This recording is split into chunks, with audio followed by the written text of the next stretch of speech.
The University of Exeter kicking us off, and Nottingham Trent will receive the ball from kickoff. And they will return with Joe Parton. Parton trying to find a hole that his team are making for him, but he is going to be dragged down. That's a good start there from the Trent number 4. Yeah, I think that, like what we said about Smart returning, I think there was a bit of a fumble to begin with and he couldn't really get hold of the ball, but in that moment he had to run it. That wasn't enough field position to keep him safe. This is our first look then at the Nottingham Trent University offense and what they're going to be able to do with Chris Venegas standing in at quarterback. Here we go.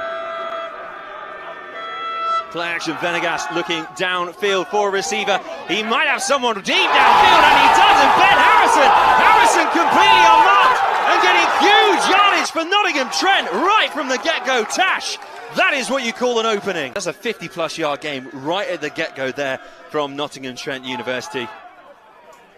And again, another lovely little gain there, and it might still be alive actually here for Nottingham Trent. They are getting ever closer to the extra line. If they can score within the first minute of play, Tash, that's a huge statement. Well, there's Venegas, hands it off straight away to the brilliant Adwola Coker, and Coker is in for the first touchdown of the game. What a start from Nottingham Trent.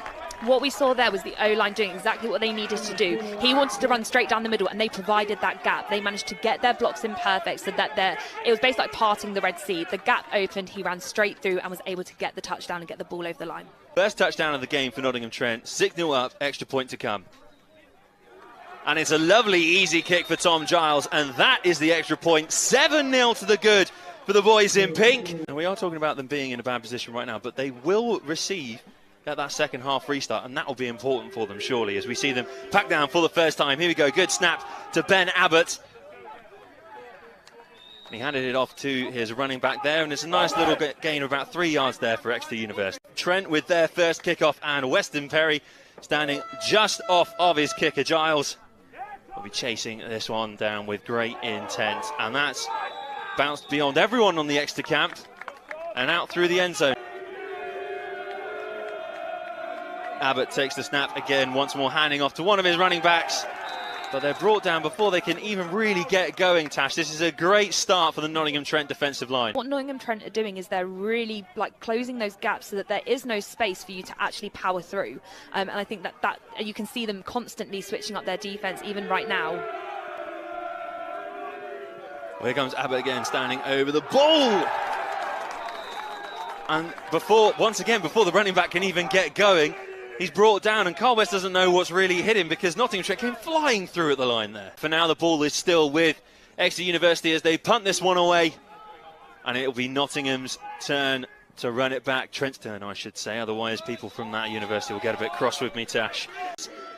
Looking to use a lot of width on this pitch. Venegas once more hands it off, though, to his running back.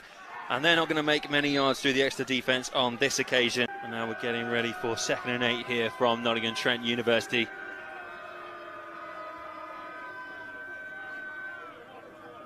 Motion on the play, Venegas standing back. He's got a lot of time on the ball if he wants to look downfield. He's got a bit of pressure coming on him though. He might find the target still. Great tackle in the backfield from Exeter University's Lachlan Brown.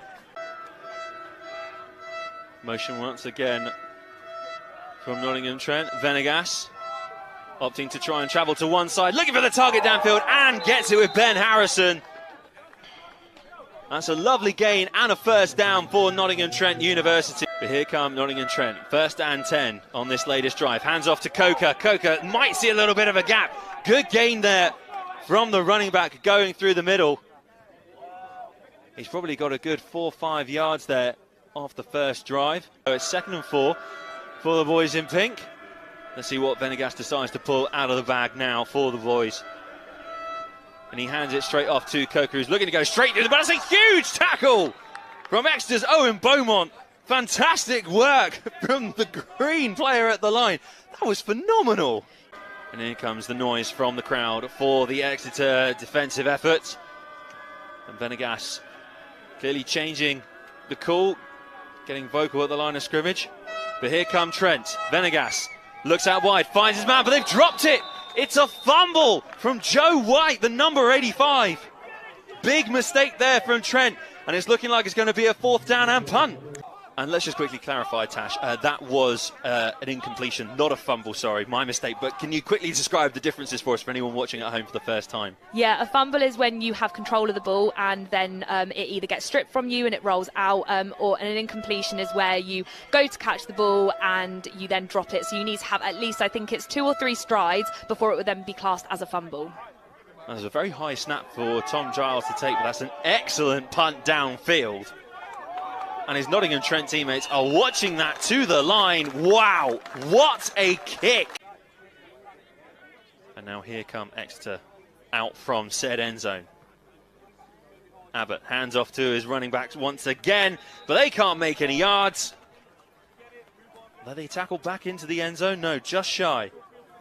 Yeah, they just managed to get out and back onto the line of scrimmage, meaning that luckily the safety was saved. Yeah, if anything, you want to get, as much as you want to get those power plays through, you actually want to be getting like a quick short pass away to make sure that you can get out of that space. Because if you can't get the running play moving because the NTU defense is stacked up, how are you going to get anything going? Well, it looked like people didn't know what was going on there, but Exeter somehow managed to get that away, and it was so close to going downfield into the hands of James Bush. It was a perfect throw from Ben Abbott, but the big 82 just couldn't control it over the shoulder. But I tell you what, that incompletion means it's 3rd and 10 now for Exeter, camped out on their own line. If they're not careful here and don't make some yards, they're going to punt from inside their own end zone. Here they go, trying to run it out, and running it out into safety as well.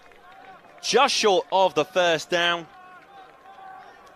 And that gives Exeter a little bit of breathing room to get that kick away with. Yeah, number 45, Carl West, they're coming through with the carry once again, being their go-to guy for those big power runs. Let's see what happens here. Abbott standing in, ready to take the ball from his line. Snap to Abbott, hands it off straight away to the big number 45, making it all the way through for another 1st down is the wonderful Carl West, and the demon is alive, Tash. 1st and 10 again for the University of Exeter. Let's see if they choose to run the play again. Abbott hands it off to another one of his running backs, but they're going to go around the outside and almost pirouetting out the tackle as well. And pirouetting out around the far side and finally thrown out from the sideline. That was a great play from Olawase Paul. NTU not getting low enough in their tackles. I know that we've spoken about this previously at Brit Bowl about getting low, taking the legs really, because if they don't have their legs to run, they cannot run, and that's exactly what NTU didn't do in that play. God, you know a bit of trauma, sound like my old rugby coach. But here come Exeter, 1st and 10, and the throw over the top from Abbott was just a little bit too high for Kasper Stock. It seemed to be a rushed play there in that moment. What we saw was kind of not necessarily confusion, but just wanting to get that ball away. And I don't think that was the right call to make. Abbott hands it off once again to one of his running backs, but they are shut out by the brick wall that is the Trent D-line. That was a big impact. We haven't necessarily seen Exeter do anything in the air yet. And that's the reason why, yeah, we're going to be seeing a lot more running plays from Exeter, I think. But NTU will be able to read that. Oh, that was interesting. That was like something out of Strictly Come Dancing here at Bucks Big Wednesday. It's 3rd and 6 for the University of Exeter. Is there something special for them? Paul is absolutely creamed by Joe Parton. What a tackle from the Nottingham Trent player. Punt now from the University of Exeter. It is downfield. Trent are going to leave it, which is an interesting tactic because you never know where this ball is going to bounce, Tash, especially, we must comment on it, especially on the artificial turf. Nottingham Trent, 1st and 10, with them in possession, counting down 90 seconds to the end of the 1st quarter, and he hands it off to Coker. Coker jumping over the linemen that are down on the floor, and he makes a couple of yards there for Trent, and he just gives them a good base to build from, doesn't he? Venegas giving a lot of orders. He's obviously changed his mind once again from the huddle. And it is with the QB. He's looking downfield. He's looking deep downfield, but he's going to go through a hole. Venegas now travelling with the ball, going through the extra line, out to the edge, finally brought down before he can make too many dangerous yards. But it will be a crucial 1st down. He looked and he saw that the D-line had parted like the Red Sea, so he thought, I'm a Moses it. And he went through. I took a while for you to get, Tash, but I'm glad that you are enjoying that along with everyone at home. But here we go now. 1st and 10 for Nottingham Trent.